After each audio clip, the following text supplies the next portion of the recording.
Hello friends, welcome back to my channel. నా పేరు గాయత్రి. నేను ఇక్కడ home organisation and decoration related videos చేస్తూ ఉంటానండి. మీరు కనుక ఫస్ట్ టైం నా ఛానల్ని చూస్తున్నట్టయితే ఈ వీడియో చివరి వరకు చూడండి. నచ్చితే మాత్రం తప్పకుండా లైక్ చేయటం మర్చిపోవద్దు అండ్ ఆల్సో సబ్స్క్రైబ్ చేసుకోవడం కూడా అస్సలు మర్చిపోవద్దండి.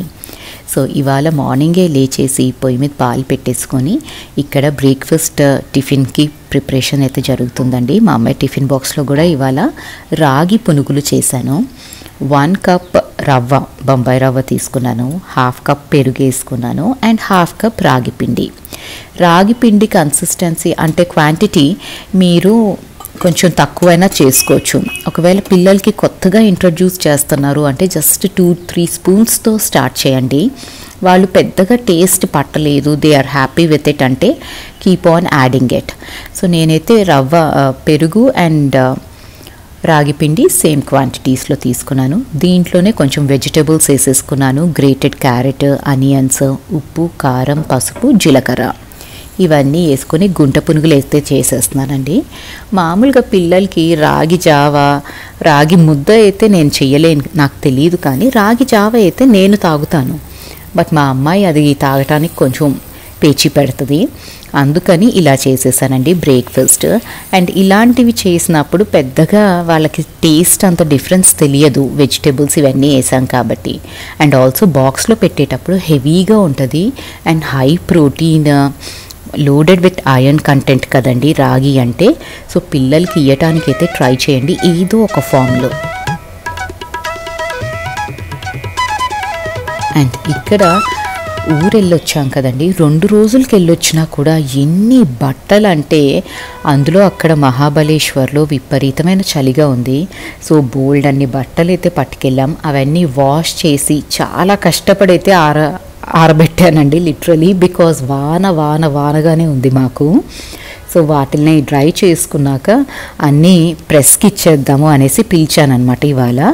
సో అతను వచ్చే లోపల నేను ముందే రెడీగా ఇవన్నీ కౌంట్ చేసి ఒక బ్యాగ్లో పెట్టేసి ఇచ్చాను అంటే తను హ్యాపీగా తీసుకెళ్తాడు. లేదా వీళ్ళ టైమింగ్ ఎలా ఉంటుంది అంటే మనం సూపర్ బిజీ పనిలో ఉంటాం, పప్పుకి తాలింపు వేస్తున్నాం, అప్పుడు వచ్చి బెల్లు కొడతారు, ఆ తాలింపు మాడిపోతుంది, ఇది మాడిపోతుంది. నాకైతే ప్రతిసారి అలాగే ఉంటుందండి. ఎందుకో చాకలతనికి నాకు భలే వియర్డ్ కాంబినేషన్ అనమాట.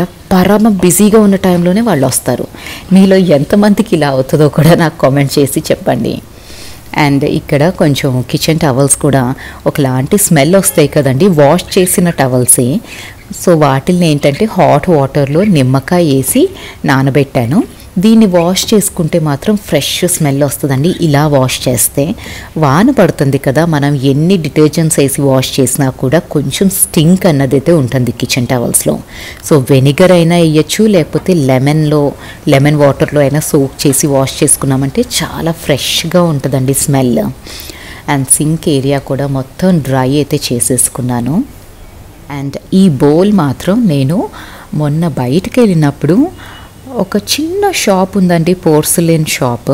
యాక్చువల్లీ నేనేంటంటే మా అమ్మాయికి బుక్స్ ఇష్టం తనకి, అండ్ మా సమయు కూడా విపరీతంగా బుక్స్ చదువుతుంది.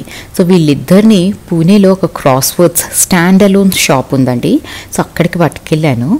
వాళ్ళిద్దరూ 1-2 గంటలైనా బయటకి రావట్లేదు. నాకు మా మమ్మీకి బోర్ కొట్టి మేమిద్దరం కిందే, ఆ షాప్ కిందే ఉందండి లిటరలీ ఈ పోర్సిలిన్ షాప్. సో ఇక్కడ చూసామన్నమాట. ఇది 200 రూపీస్, యాక్చువల్లీ 250 చెప్పాడు, నేను 200కి అడిగాను, ఇచ్చేసాడండి. నాకైతే బెస్ట్ బై అనిపించింది. బికాజ్ నేను అమెజాన్లో చెక్ చేస్తే దీనికంటే చిన్న బౌల్ విత్ లిడ్ 350 రూపీస్ ఎంతో అన్నారు.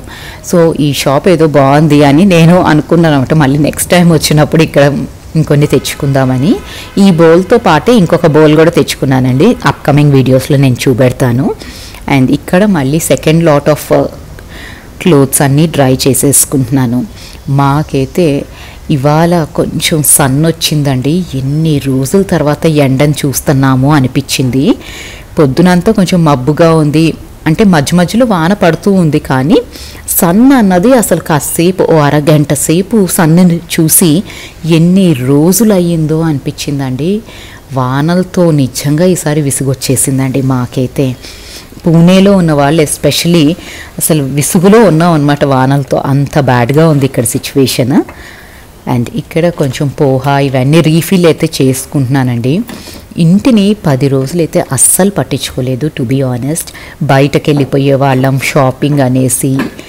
ఇంకా మా ఇంట్లో మనుషులు ఉంటే మా అక్క అందులో నన్ను వంట చేయనియదండి. తనకి ఎంతసేపు నేను ఎక్కడ కష్టపడిపోతాను అనేసి బయట నుంచి ఆర్డర్ చేద్దాం లేకపోతే బయటకు వెళ్ళిపోదాం అనేసి ఉంటూ ఉంటుంది.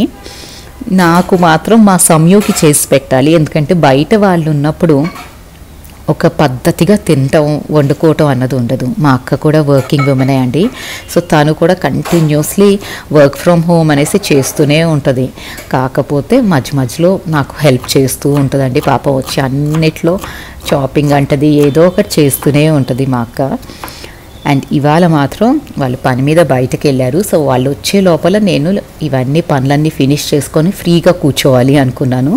లేకపోతే మా అక్క కిచెన్లోకి వచ్చేసి ఆ కాల్స్ మధ్యలో హెల్ప్ చేస్తాను అనేసి వచ్చేస్తుంది అనమాట.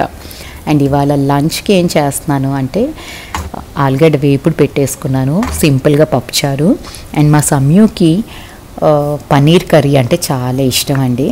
సో తన కోసం అనేసి పన్నీర్ తెప్పించాను. సింపుల్గా పన్నీర్ కర్రీ అయితే చేసేస్తాను. అండ్ ఆలుగడ్డ ఫ్రై ఈ క్యాస్ట్ ఐరన్ ప్యాన్లో మాత్రం చాలా ఫాస్ట్గా అయిపోతుందండి. లిటరలీ 5-10 మినిట్స్లో కూర అయిపోయిందా అనిపించే అంత ఫాస్ట్గా ఉంది. అండ్ ఈ క్యాస్ట్ ఐరన్ మాత్రం నేనైతే చాలా హ్యాపీగా ఉన్నానండి. ఇది కొన్నాక కొంచెం మెయింటెనెన్స్ ఈజ్ అన్ ఇష్యూ. వెంటనే క్లీన్ చేయకపోయాం అంటే ఆ రస్ట్ పట్టేసినట్టు ఒకలాగా వచ్చేస్తుంది. సో మెయింటైన్ అయితే చేయాలి, కానీ కుకింగ్ ప్రాసెస్ మాత్రం భలే స్మూత్గా అయిపోతుంది దీంతో. అండ్ వెజిటబుల్ కూడా 5-10 మినిట్స్లో మగ్గిపోతుందండి, భలే హాయిగా అయితే ఉంది. సో ఇక్కడ పప్పుచారు పెట్టేశాను, ఆలుగడ్డ అయిపోయింది. అండ్ ఇక్కడ పన్నీర్కి ప్రిపరేషన్స్ అయితే చేసేస్తున్నానండి.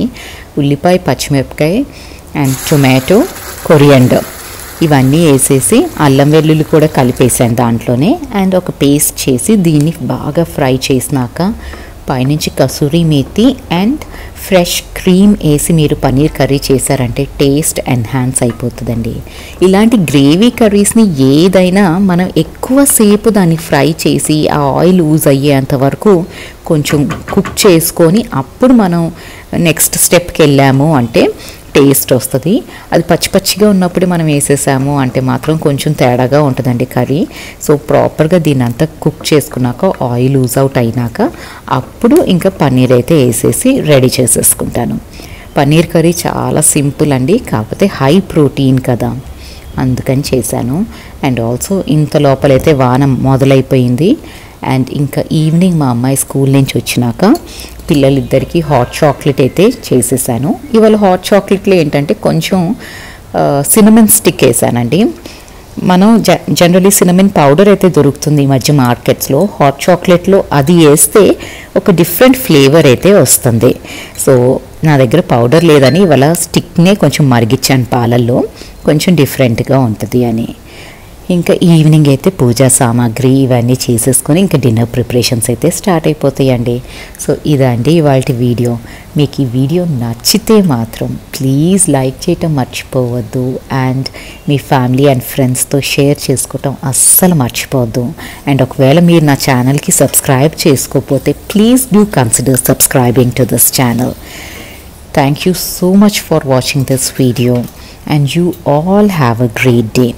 సో పూజా సామాగ్రి అంతా క్లీన్ చేసేసుకొని వైప్ చేసి పెట్టుకుంటానండి, సో దట్ నెక్స్ట్ డే మార్నింగ్కి నాకు స్మూత్గా పని అయిపోతుందని.